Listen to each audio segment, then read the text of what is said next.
Keskisuomalaisen asiakaspalvelussa hoidetaan tilaus- ja ilmoitusasioita, verkkoasiointi hoituu jonottamatta kellon ympäri osoitteessa ksml.fi/asiakaspalvelu. Käytetyimmät palvelut löytyvät alla näkyvästä palveluvalikosta, josta voit valita haluamasi palvelun. Verkkoasioinnissa avustaa myös chat-palvelu. Ilmoituksen jättäminen onnistuu verkossa osoitteessa ksml.fi/ilmoita.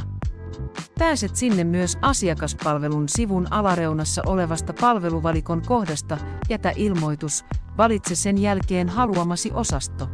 Tässä esimerkissä näytetään, kuinka perheilmoitus tehdään verkossa.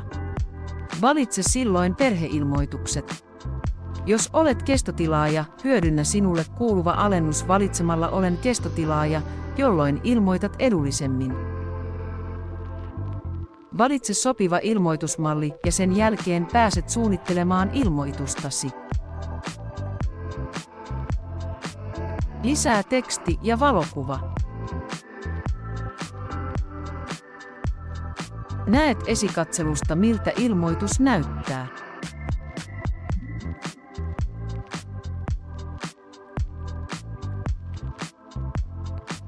Ilmoituksen koon ja hinnan näet oikeassa reunassa olevasta laatikosta. Kun ilmoitus on valmis, valitse alaosan palkista Jatka. Hyväksy sen jälkeen ilmoitus julkaistavaksi. Sivun yläosasta näet yhteenvedosta julkaisevan lehden, julkaisupäivän ja muut ilmoituksen tiedot.